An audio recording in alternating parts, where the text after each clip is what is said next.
him higher.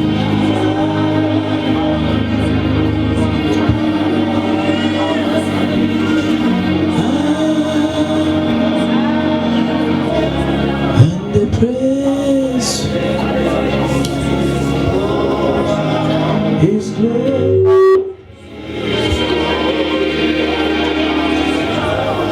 We lift Him higher,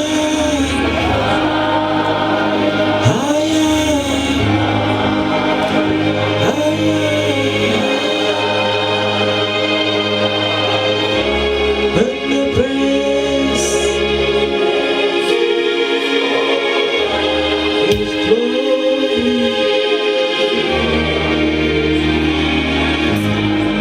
We lift Him higher, higher.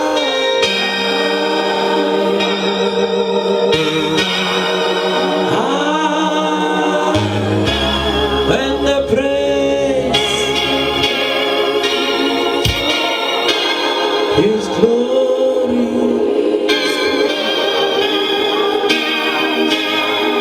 we lift Him higher,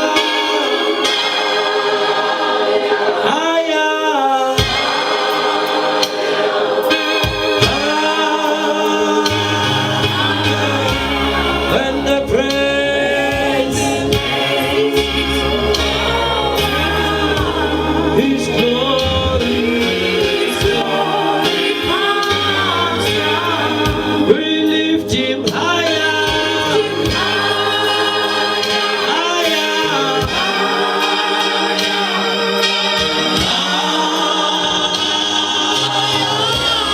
And the praise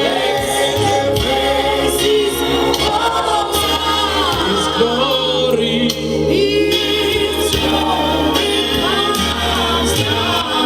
we lift Him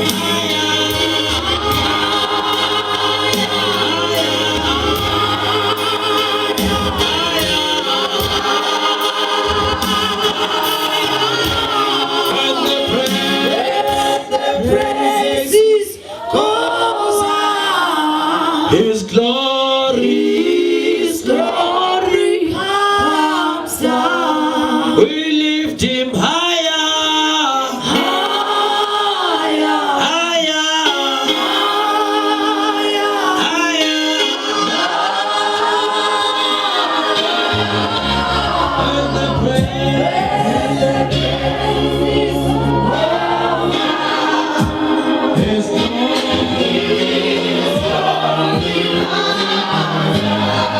we lift Him higher.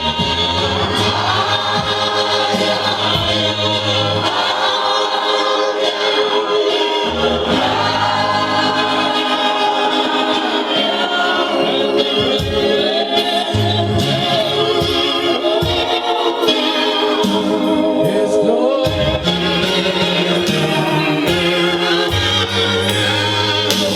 Sithathe ithuba ke ndibulise umoya oyingcwele, ndibulise ootata befundisi bonke nootata badala bonke, ndibulisa badlali umzimba wenkosi yam enguYesu Kristu. Amen. Ndingoba mphandle ke ndisindisiwe izono zam zixolelwe. Ndiyakholwa ngelinye ilanga ukuba ndawuya ezulwini, ndizalwa ngapha ecala ngegameni likaJesu. Amen. Ndingokukhonza ke ndise-Cape Town, ndawo yaseFisanti naseGrabho. Ndiyabulela ke uYesu oyincedileyo kwimpilo yam imihla ngemihla, uhlala njalo eyinceda ngegama lenkosi uYesu. Ndicela ke kuseni ngesityhile incwadi yeZenzo chapter 5 verse number 8 sizothandaza.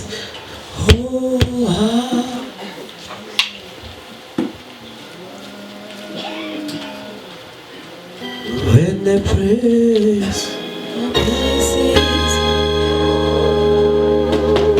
His glory comes down, we lift Him higher,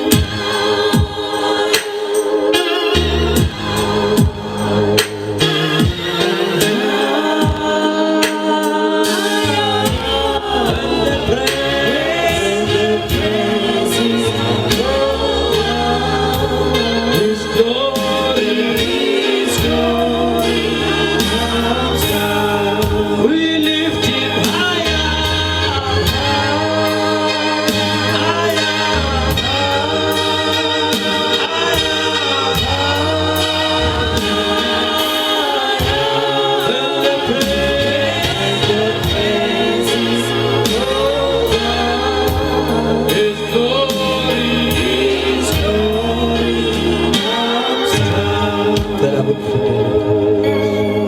Incwadi yeZenzo chapter 5 verse 8.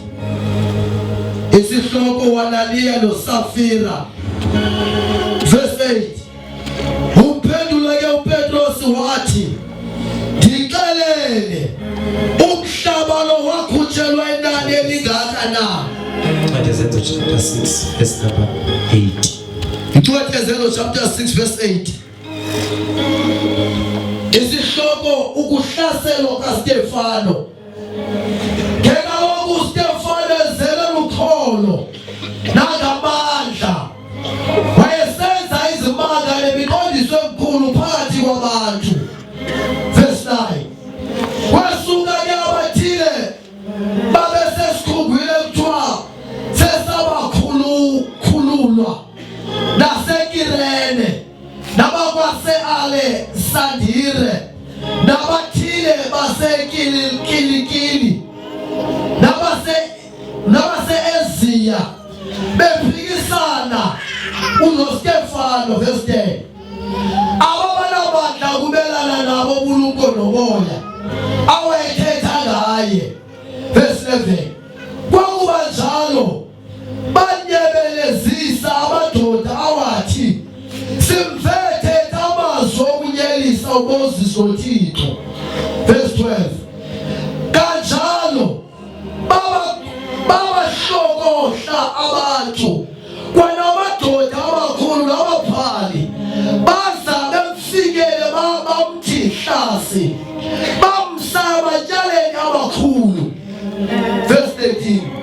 Bamisa nabangqina ubuxoki awathi, "Lo muntu akayeki ukuthetha amazwi okunyelisa indawo engcwele lomthetho kuba simvesithi." Verse 14. "UYesu waseNazaretha lo uyakuyichitha le ndawo awenze waphi amasiko awawanikela kuthi uMoses." Verse 15. Bonke ababehleli ehlanganisweni yamatyala beqwalasele kuye babubona ubuso bakhe ngathi ubuso besithunywa sezulu. Awengcwele nalizwi lakho Thixo wami ekuseni ngegama elihle likaYesu Kristu.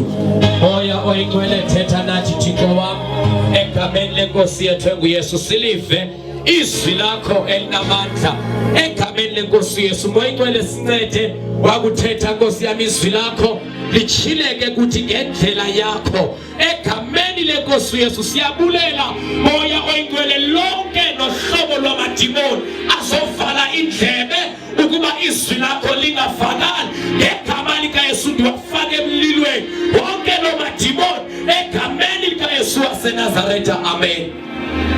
Sizawuthandaza ke ekuseni ngegama likaJesu. Amen. Thiphakanyelwa njengalamazwi xa sizawuthandaza ngalamazwi kaStefano. Uyabona jonga okokuqala,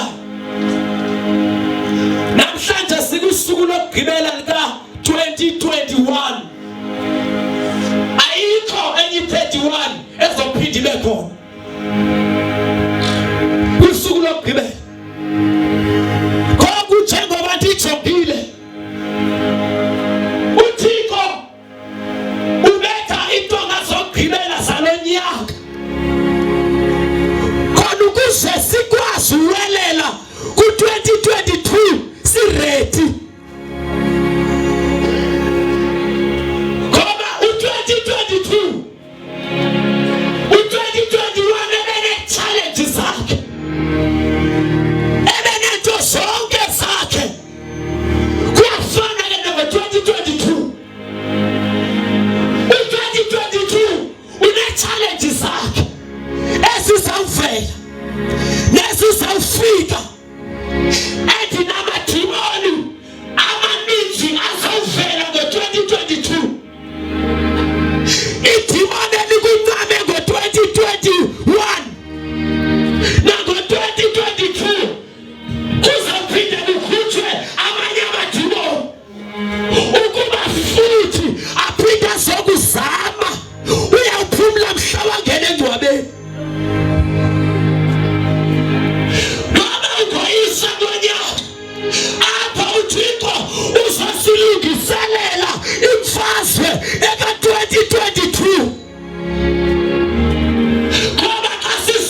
njalo apha.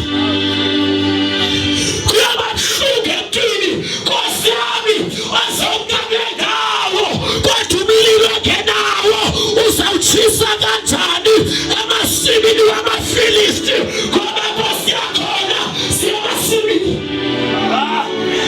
siyahlasela noma ngabani uSathana jonga into engisikelela ngelizwi lithi uStefano wayindoda eyayisele ngamandla and eyayisele nabobulumko.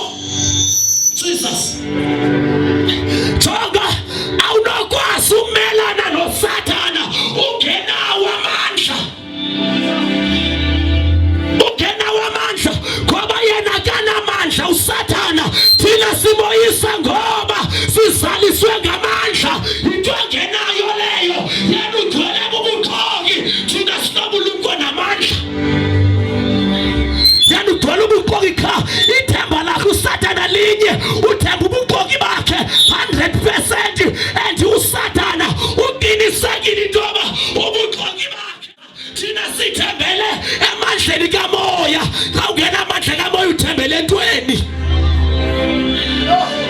awungazaliswanga kumoya uthembele entweni jonga ku-2022 umuntu ongazaliswanga ngamandla kamoya oyingcwele akazulenza ixesha njengoba naku-2021 abanye abalenzanga abaninzi jonga ubuklefa soze ensindisweni umuntu akabikho buklefa mangamandla kabikho buklefa miswa ngamandla uStefano ithi le verse wezaliswe ngamandla nabobulumko ethi lento yakhe yalamandla nobulumko yamtsalela abantu ngoba xa uzaliswe ngamandla kamoya ingcwele ininji into etsalekayo namadimona yatsaleka ngoba ezokulwa nalamandla lapha kuwe wavukelwa ngabantu ngoba ezaliswe ngamandla kamoya ingcwele ngoba xa uzaliswe ngamandla kona intsaba zibaninji ngoba uzaliswe ngamandla kodwa into endiyithandayo uStefano wathi noba niziwe enkundleni yamatyala waqoqiswa ethi kwaqokelelwa abantu nabaqokayo bebizelwa kule ndawo kodwa le ndoda iyalahlekisa le kodwa uStefano wayezele ngumoya kuthi iyalahlekisa kodwa into endiyithandayo kule nhlanganiso nale ngxoxo uStefano zange oyiswe ithi iBhayibhile abazange bakwazi umelana nobulumko namandla omoya awaye kuStefano noba babeqoqa naye kodwa amandla kamoya nobulumko bukamoya ingcwele obukuye zabakwazi ukumelana nawo. Jonga xa ungazaliswanga uzakoyiswa kodwa xa ugcwaliswe ngumoya ingcwele uyoyisa. Awuzukwazi in each and every challenge uphumela kuba ugcwaliswe ngamandla. Ungagcwaliswanga ngamandla akaphumeli kodwa ugcwalisiweyo uyaphumela. Sawuthandaza ndigcwalise moya ingcwele. Jonga noba kulo nyaka uyazibona uthi bethile uSathana ndifike ndoyisakele apha ndibona fundo yisakele namanzana bandifike kanjani linene lithi abanye bethu bafike ngenceba bengamelanga babalapha nawe uyasibona kodwa ngo-2022 bawungoyiswa yoyisa kuba uzaliswe ngamandla. Sawuthandaza yoyisa kuba uzaliswe ngamandla. Uba ingcwele xa efikile ukwenza ube nesibindi somelana ne-challenge.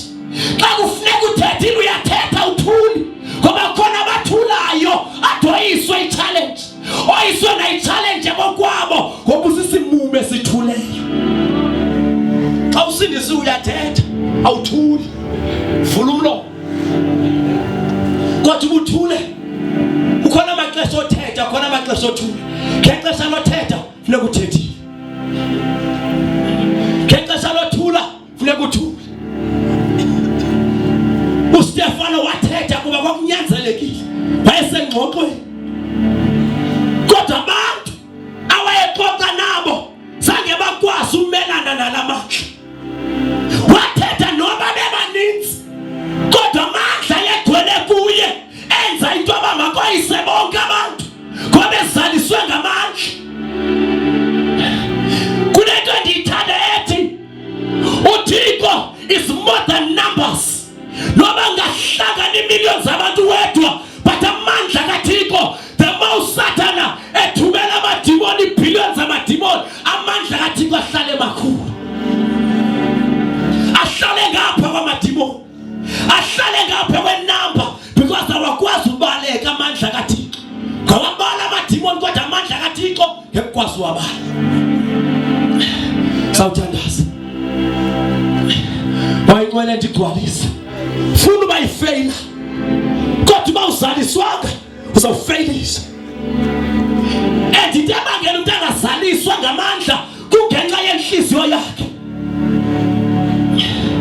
Xa inhliziyo yakhe ingafuni ukuhlambuluka, mandla kaThixo wakwazi ukuhlala. Kodwa wathi yahlambuluka inhliziyo, mandla kaThixo azawuhlala. Siphakame sibe ngenyawo, gcwalise ngomlilo. La mlilo uSamson wawubasa emisileni yemphukuthe, bawubaswe kuthi, bawubaswe kuthi kuze sikwazi uyahlasela sigcwalisiwe. Phakamisa ingalo zakho, uzakoyiswa xa ungena mlilo naxa ungena amandla, ngoba sisebenza ngamandla nomlilo. Kodwa xa usele ngamandla usele kumlilo, uzakoyisa awusubayiswa. Bayayidwalakusani ngigcwalise ngomlilo noma ndiyaphile ku-2021 wacima umlilo bithuma.